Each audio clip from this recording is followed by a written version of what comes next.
We got our hands on the Call of Duty Vanguard Beta build a little early, so I'm here to tell you what's new and if it's worth checking out when the beta goes public later this month. Our goal here is to have a little fun, talk about the new Call of Duty, and genuinely figure out which audience Vanguard is for by breaking down what we were able to see.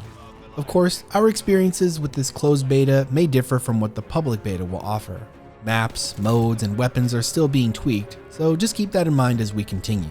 If you enjoy this breakdown, stay tuned by subscribing to GameSpot for continued coverage of Call of Duty, Battlefield, Halo, and more. Let's get into it. As we were waiting for the lobbies to build up, we were able to see newly added game modes, weapons, perks, attachments, and way more.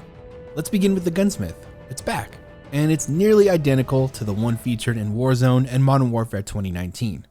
Like before, as you level up your weapon, categories for unlockables begin to build up, such as scopes, stocks, and barrels. I was able to peek at an STG-44 blueprint and confirmed that all assault rifles can have up to 10 attachments. The blueprint that they featured didn't even have them all filled out. While we're on the topic, the attachments in general were plentiful. That's probably because you can now rank your weapons up to level 70. My jaw dropped looking at the amount of scopes alone. The variety here is honestly commendable, but it's similar to Modern Warfare 2019, where you can actually build a bad gun if you wanted to, and I really dig that. But remember in Call of Duty World at War, or even World War II, where there were just a few fictional scopes that were sort of tacked on? In Vanguard, that dial is turned up to 11. It looks like for the sake of fun gunplay, reality is taking a backseat. And I think this will prevent these classic World War II weapons from feeling stale. All of this is also probably in preparation for the eventual merge with Warzone. You can even unlock alternate iron sights, which is cool, or replace your iron sights with this film projector. Just kidding, it's an infrared scope. What? The beta also had nearly every weapon unlocked. If you've ever played a World War II game, you'll be familiar with the offerings. The MP40, Thompson, the bar, and the combat knife. Using these longer range rifles like ARs, snipers, and LMGs on these bigger maps felt like stretching their legs. It felt good to use them at long ranges compared to the smaller maps on Champion Hill. Speaking of which, the maps we did play on were pretty different from each other, and they played well in most game modes we tried. There was a pretty big snowy city map that took place in a town square, a really green beachside map, a hotel map with roof access that was pretty cool, and there was a mountaintop map that was called Eagle's Nest that mostly took place indoors. These maps featured more destructible cover just like the alpha, and in my experience I found it to be helpful in some situations to peek or take a second to reload. Instead of running for cover every time I needed to, some form of broken cover made it a little easier to hide for a second and then jump right back into a gunfight, which kept the pacing pretty brisk. I wouldn't say these maps are porous like Modern Warfare 2019's where there's a lot of places to hide and camp. However, what I enjoyed and what kept it separate from Modern Warfare 2019 was that you were able to break these small forms of cover entirely if they were being overused. So in my experience, it didn't really get campy, especially in Blitz mode. Speaking of Blitz mode, we tested out the combat pacing for certain game modes. There were 3.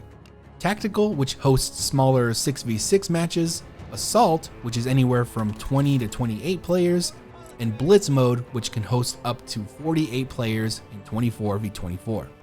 Blitz mode was actually pretty crazy. I wasn't expecting the combat pacings to be so different from each other, but Blitz mode actually was. It felt like ground war, except on maps that weren't designed for ground war. It was definitely a highlight for me.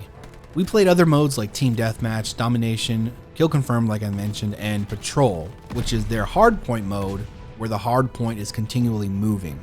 And that mode was pretty fun. I wouldn't say any of these game modes were new and exciting, but classic, a good way to just test everything out. All of these maps and modes that we played have been confirmed by Sledgehammer to be in the open beta, as well as the return of Champion Hill.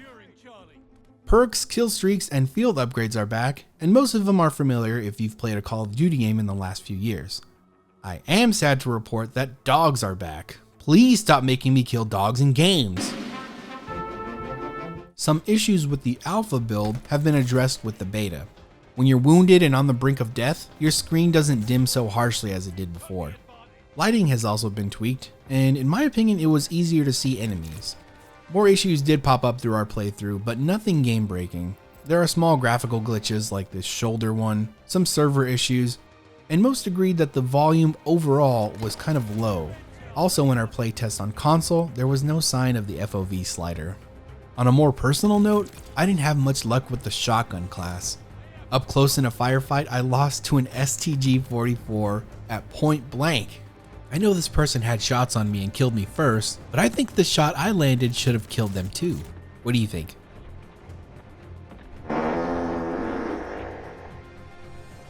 Another gripe for me might be the Goliath, which is a remote controlled kill streak.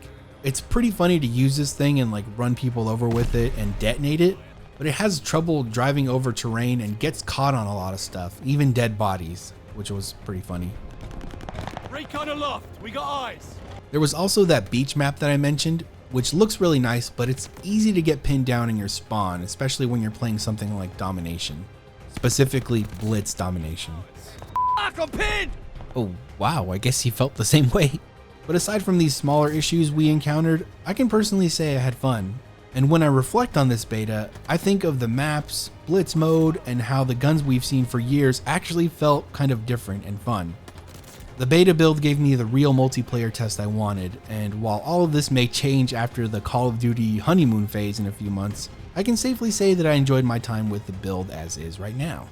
Despite being yet another World War II shooter, Vanguard's multiplayer felt like it had fans of newer Call of Duty games in mind, especially in terms of the user interface and weapons, perks, and field upgrades. All of that just reminds me of Modern Warfare 2019. But at least in my playthrough, it feels like they left some of those problems behind, such as super porous map design, which leads to slower paced gunfights. In Vanguard, things felt more hectic, and gunfights were constantly happening, especially in the Blitz mode as I mentioned. Double kill! If you're excited to try out this beta build, let me know in the comments. But also let me know if this isn't the kind of Call of Duty you're interested in. We've got way more Vanguard coverage coming up, so stay tuned to GameSpot for more videos like this coming soon. Okay, I'll end on some gameplay here that I thought was pretty funny. We were playing Patrol, which is that moving hardpoint mode, and we were doing well until Who is Immortal dropped a glide bomb on our entire team. Take a look.